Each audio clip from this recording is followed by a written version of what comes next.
नमस्ते सदावत्सले मातृभूमि। हम लोग चर्चा करने जा रहे हैं ऑनरेबल मुंबई हाई कोर्ट के, जिसको बॉम्बे हाई कोर्ट कहते हैं, उसके एक बड़े महत्वपूर्ण जजमेंट पर। मामला नेगोशिएबल इंस्ट्रूमेंट एक्ट का है, यानी कि एनआई एक्ट का है। मामला चेक बाउंसिंग का है और मामला नेगोशिएबल इंस्ट्रूमेंट में धारा 138 यानी कि सेक्शन 138 का है। हम सब जानते हैं कि एक प्रैक्टिस भारत में है कि हमने किसी से लोन लिया, किसी कंपनी से लोन लिया, कोई सामान हमने लोन पर उठाया, कोई सामान हमने इंस्टॉलमेंट पर उठाया, या हमने किसी कंपनी से लोन लिया या किसी व्यक्ति से लोन लिया या किसी व्यक्ति से पैसे मांगे। तो वो एक सामान्य बात कहता है कि आप हमें ब्लैंक चेक काट कर दे दो। अब वो चेकें इंस्टॉलमेंट की करवाकर बैंक भी रख लेता है और इंस्टॉलमेंट की चेकें करवाकर व्यक्ति भी ले लेता है कि भाई ये इंस्टॉलमेंट अगर है तो कई एक चेकें ले ली जाती हैं, नहीं तो वैसे ले लिया जाता है। हालांकि अब ईसीएस चल गया है, तो ईसीएस का मतलब है कि इंस्टॉलमेंट के मामले में आपके अकाउंट से अपने आप कटता पैसा चला जाता है। अब इन सभी बातों में एक जो बड़ा महत्वपूर्ण बात सामने आई वो, और हम सब जानते हैं उस पर डेटें नहीं डाली जा सकती, क्योंकि डेट डालकर देगा तो 3 महीने का उसका टाइम होता है। 3 महीने बाद वो चेक बेकार हो जाती है, चेक लीफ बेकार हो जाती है। तो क्या करते हैं ये सभी, वो चेक जो है वो ब्लैंक लेते हैं। ब्लैंक से मतलब उस पर साइन करवा लेंगे, अमाउंट भी हो सकता है भर लें, लेकिन उस पर डेट नहीं होती। अब डेट नहीं होती तो डेट जब भी डाली जाएगी तो ये तो जाहिर सी बात है कि वो पेन बदल जाएगा, स्याही बदल जाएगी, और राइटिंग अगर किसी और ने डाला है तो राइटिंग बदल जाएगी। ये मामला ऑनरेबल मुंबई हाई कोर्ट का है। मैं उसका साइटेशन आपको बता देता हूं क्योंकि बड़ा महत्वपूर्ण है और आप सभी के काम आने वाला है।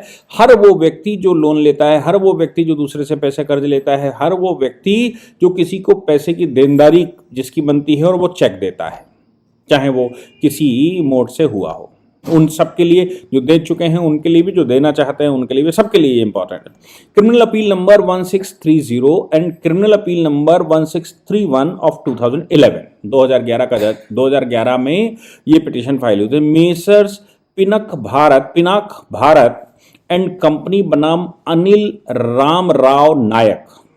हुआ क्या, इस कंपनी से जमीन के एवज में कुछ कर्जा लिया गया, तो जमीन उसने रख ली अपने पास गिरवी, और गिरवी रखने के बाद यानी कि बंधक बना ली, और बंधक बनाकर वो जमीन के पेपर रख लिए, डॉक्यूमेंट साइन करवा लिए, उसका रजिस्टर्ड एग्रीमेंट हो गया, सब कुछ जैसा होना चाहिए वैसा हो गया। लेकिन प्रोटेक्शन के रूप में कंपनी ने सामने वाले से ये कहा कि हमें ब्लैंक चेक बनाकर दो जितना पेमेंट तुम्हें देना है। होता क्या है, कंपनी मानकर चलती है कि प्रॉपर्टी का जो मॉर्गेज हुआ है उस मॉर्गेज के चक्कर में फंसे तो सिविल कोर्ट में 4-5 साल चल जाएंगे, और चेक जो है वो चूंकि अब, पहले नहीं था ऐसा, चूंकि अब क्राइम घोषित कर दिया गया है चेक बाउंसिंग, यानी कि आपने अगर चेक काट के दी और उसको वो बाउंस हो गई और अकाउंट में पैसे नहीं थे, तो अब सेक्शन 138 के तहत एनआई एक्ट में सजा है, 2 साल तक की सजा है। फिर उसकी और सजाएं अभी बढ़ाई गई हैं, और जितना पेमेंट है उसके 2 गुने की पेनल्टी की बात आती है, और इतने टाइम में पेमेंट जमा करोगे, ब्ला ब्ला। वो कोर्ट के ऊपर है कि कोर्ट उस पर ऑर्डर कर देता है। अब चूंकि उसमें सजा है इसलिए क्रिमिनल का पार्ट बनता है। क्रिमिनल का पार्ट बनता है तो फास्ट कोर्ट में जाएगा, और क्रिमिनल की प्रोसीडिंग फास्ट होती है। सिविल की प्रोसीडिंग जो चलेगी वो चलेगी। तो एक सिविल सूट रिकवरी का फाइल होता है और एक चेक बाउंसिंग एक अपराध है उसका फाइल होता है। मामला कोर्ट में गया, लोअर कोर्ट में गया। लोअर कोर्ट ने जो कंपनी है, कंपनी के पक्ष में ऑर्डर करने से मना कर दिया, यानी कि उनका केस रिजेक्ट कर दिया। सिविल सूट में हो ये गया था कि सिविल सूट में कंपनी ये सिद्ध कर रही थी कि भाई इनके ऊपर मेरा कर्जा है और डॉक्यूमेंट है, और ये उस कर्जे के एवज में इन्होंने मुझे चेक दी और चेक मुझे कैश करवानी है, और कैश नहीं हो पाई, ये बाउंस करके इनके अकाउंट में पैसा नहीं था, ये बाउंस करके, बाउंस होने का मतलब अपराध हो गया। डिफेंडेंट ने क्या किया, जो कर्जदार था जिसने कर्जा लिया था, उसने क्या किया, उसने कोर्ट के सामने ये कहा कि साहब इन्होंने जो चेक लगाई है वो बिना मेरी कंसेंट के लगाई है, पहले इनको हमसे बात कर लेनी चाहिए थी, उसके बाद ये चेक लगाते, अकाउंट में पैसा नहीं था, इन्होंने चेक पर अपने आप डेट डाली और उसको लगा दिया, वो बाउंस कर गई। कोर्ट ने सामने वाले से पूछा कि भाई कैसा, तो उन्होंने कहा साहब इन्होंने तो पहले ही कंसल्ट देकर रखी थी कि उक्त तारीख के बाद आप कभी भी चेक लगा दीजिए, और इन्होंने चेक मुझे साइन करके दी थे, पहले से साइन थे, इसलिए अलग से आवश्यकता नहीं थी। सिविल सूट में जो कंपनी है, जो जिसने कर्ज दिया है, वो ये सिद्ध ही नहीं कर पाई कि चेक पर डेट डालते समय सामने वाले कर्जदार से पूछा गया था या उसकी उसमें सहमति थी। अब चूंकि सहमति नहीं थी, इसलिए नीचे वाले कोर्ट ने कहा कि भाई ये तो ठीक नहीं है। आगे उन्होंने हवाला दिया, उन्होंने कहा एनआई एक्ट की धारा 87 यानी कि section 87 of the negotiable instrument is saying that any alteration in the negotiable instrument without the consent of the पेई will make the check void, यानी कि चेक ही वॉइड हो जाएगी और मटेरियल अल्टरेशन और वॉइड, अब वो इंस्ट्रूमेंट ही बेकार हो जाएगा अगर इंस्ट्रूमेंट में कोई परिवर्तन कर लिया गया। तो सामने वाली पार्टी कह रही है कि साहब ये इंस्ट्रूमेंट नहीं। अब मैं आपको इंस्ट्रूमेंट की बात बताता हूं। इंस्ट्रूमेंट 3 तरह के नेगोशिएबल इंस्ट्रूमेंट में दिए गए हैं। एक तो जो 2 खासतौर से चलते हैं, वो एक चलता है प्रॉमिसरी नोट। आपने किसी कागज पर एक प्रॉमिसरी नोट बनाया, एक वचन पत्र बनाया और वचन पत्र में लिखा कि मैं धारक को, मैं आपको इतने इतने पैसे ऐसे ऐसे देने का वचन देता हूं, इस तारीख को मैं आपको दे दूंगा, और वो एक वचन पत्र बनाकर दे दिया, सहमति हो गई। दूसरा जो दूसरा आइटम है वो है नेगोशिएबल इंस्ट्रूमेंट, जो है चेक पर पहले से कंसेंट होती है और चेक जो है वो पहले से बना बनाया ड्राफ्ट होता है, वो दे दिया।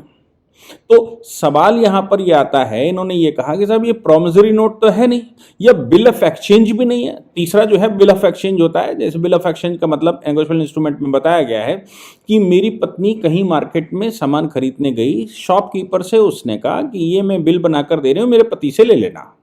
सामान्यतः जान परिचय की दुकान पर ऐसे ही होता है। तो उसने एक बिल बनाकर दे दिया, तो बिल ऑफ एक्सचेंज, वो व्यक्ति दुकानदार मेरे पास आएगा और मेरे से कहेगा कि आपकी श्रीमती जी एक बिल बना गई हैं, ये आपको एक्सचेंज करने के लिए कहा है, आप इसका पेमेंट दीजिए। मैं उस पर सहमति जता देता हूं और कहता हूं कि ठीक है, मैं पेमेंट दे दूंगा, आप 2 दिन बाद आइए। तो फिर जैसी मेरी सहमति उस पर आई, वैसे ही इंस्ट्रूमेंट पक्का हो गया, यानी कि वो अब मेरी लायबिलिटी हो गई। अगर मैं उसको मना कर देता तो मेरी पत्नी की लायबिलिटी थी। तो ऐसे 3 नेगोशिएबल इंस्ट्रूमेंट एक्ट में दे रखे हैं। एक प्रॉमिसरी नोट है, वचन पत्र है, दूसरा बिल ऑफ एक्सचेंज है और तीसरा चेक है। तो ये मामला, ये कहते हैं कि चेक का मामला है। कोर्ट ने ये कहा, ये मामला चलते चलते हाई कोर्ट में गया, चूंकि हाई कोर्ट का ऑर्डर है, तो हाई कोर्ट इस मामले में ये कह रहा है section 87 of the negotiable instrument act, जिस एक्ट की बात कर रहे हो, वो ये कहता है कि any material alteration in the instrument will make that instrument void. वो इंस्ट्रूमेंट ही अब वॉइड हो जाता है if you did so without the consent of the maker. जिसने उसको बनाया है उसकी सहमति होनी चाहिए। सहमति अगर होती है तो नेगोशिएबल इंस्ट्रूमेंट में ये भी बात है कि वो एक कॉन्ट्रैक्ट, प्राइमरी कॉन्ट्रैक्ट है, उस कॉन्ट्रैक्ट में आपने वचन दे दिया, बिल ऑफ एक्सचेंज दे दिया, चेक दे दिया, और सामने वाली दोनों पार्टी अगर एग्री हो जाए और ये कहें कि भाई इसको बदल लेते हैं तो कोई समस्या नहीं, उसमें कुछ संशोधन करके दोनों साइन कर लेते हैं, कोई समस्या नहीं। कुल मिलाकर नेगोशिएबल इंस्ट्रूमेंट में तभी अल्टरेशन, मटेरियल अल्टरेशन हो सकता है जब दोनों पार्टी उसमें एग्री हों। अगर दोनों पार्टी उसमें एग्री नहीं है, दोनों पार्टियों की सहमति नहीं है, then the instrument will become void. अब जैसे ही आपने उसमें अल्टरेशन किया, जैसे ही आपने चेक किया, वो शून्य हो गया। इसीलिए आपने देखा होगा चेक जो है, चेक पर पहले तो जो लोग लिखते थे और उस पर उसको कुछ गड़बड़ हो गई तो काट कर सही कर लेते थे और साइन कर देते थे, तो मतलब सहमति है, उसमें अल्टरेशन उन्होंने किया, दोनों की सहमति है। लेकिन अभी नए नियमों में ये आ गया है कि जो आपने चेक बनाई है, अगर उसमें कोई भी गड़बड़ी हो गई तो साइन करके उसको नहीं लेंगे, आपको नया इंस्ट्रूमेंट बनाना पड़ेगा। यानी कि अब जो चेक है वो इंस्ट्रूमेंट ऐसा है जिसमें कोई संशोधन किया ही नहीं जा सकता। उस इंस्ट्रूमेंट की जगह अब नया इंस्ट्रूमेंट बनाया जाएगा। अब ये नए नियमों में यह है, रूल्स में यह है। तो अब इन्होंने क्या किया कि उसमें तारीख डाल दी।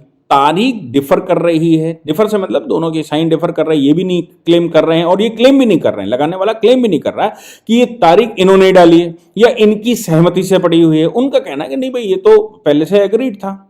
कोर्ट ने कहा बाद में तारीख डालना ये मटेरियल अल्टरेशन है और मटेरियल अल्टरेशन होने की वजह से ये इंस्ट्रूमेंट ही चूंकि वॉइड हो जाता है, सामने वाले की सहमति नहीं है, इंस्ट्रूमेंट ही वॉइड हो जाता है, इसलिए इस चेक के बाउंस होने का मेकर के ऊपर कोई प्रभाव नहीं पड़ेगा। अब बात ये आती है क्या उसका पैसा डूब गया? नहीं, पैसा नहीं डूबा।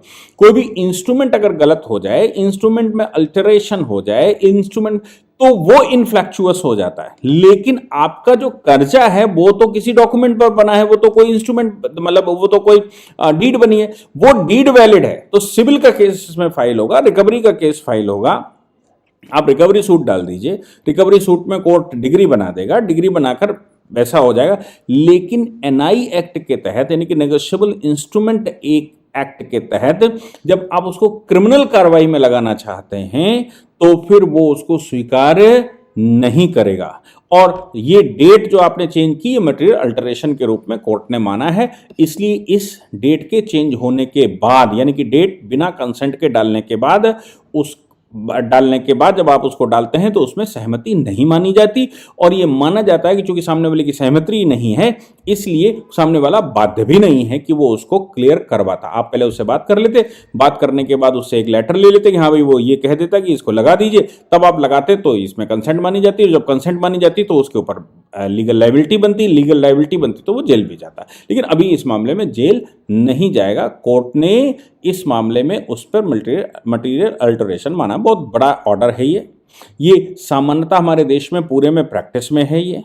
तो आप जिस समय नेगोशिएबल इंस्ट्रूमेंट दें या लें तो उसमें तारीख फिक्स कर लीजिए कि भाई ये तारीख है, इस तारीख को आप हमें पेमेंट वापस दे देंगे, इसलिए उसमें तारीख डाल दो। तो उसी समय तो उसको पता हो कि इस तारीख से हमारी चेक जो है वो पेएबल हो गई है ऑन डिमांड। जब ये डिमांड करेगा तो हमें पेमेंट करना पड़ेगा और बाउंस हो गई तो हम फंस जाएंगे। तो तारीख उसके हाथ से डलवाकर ही लेनी चाहिए। अगर उसके हाथ से तारीख डलवाकर ले ली और अब दोनों की सहमति बनती है, सपोज दोनों की सहमति बनती है, उन्होंने कहा भाई हम लगाने जा रहे हैं, समझ लीजिए, उन्होंने कहा भाई साहब अभी पैसे नहीं, थोड़ा हमें टाइम दे दो 2 महीने का, तो तब तक तो चेक जो है वो इनफ्लेक्चुअस हो जाएगी, चेक का तो वैल्यू ही खत्म हो जाएगी। जब चेक की वैल्यू खत्म हो जाएगी तो फिर क्या, तो उस समय वो चेक उसको वापस करके नई चेक उसी बिहाफ पर लिया जा सकता है और फिर उस नई चेक में नई डेट डाली जा सकती है। ऐसे आप चेकें बदलते रहिए, लेकिन आप एक बार चेक ले लें और उस पर ब्लैंक छोड़ दें ताकि चेक दोबारा ना लगानी पड़े। तो ऐसी ब्लैंक चेक में बाद में जिस समय तारीख डाली जाए उस समय मेकर का कंसेंट लेना अति आवश्यक है। अगर मेकर उस पर कंसेंट दिए बगैर, मेकर की कंसेंट लिए बगैर आपने उसको लगा दिया तो वो शून्य घोषित हो जाएगी और उसकी कोई जिम्मेवारी नहीं होगी। जय हिंद, जय भारत, वंदे मातरम।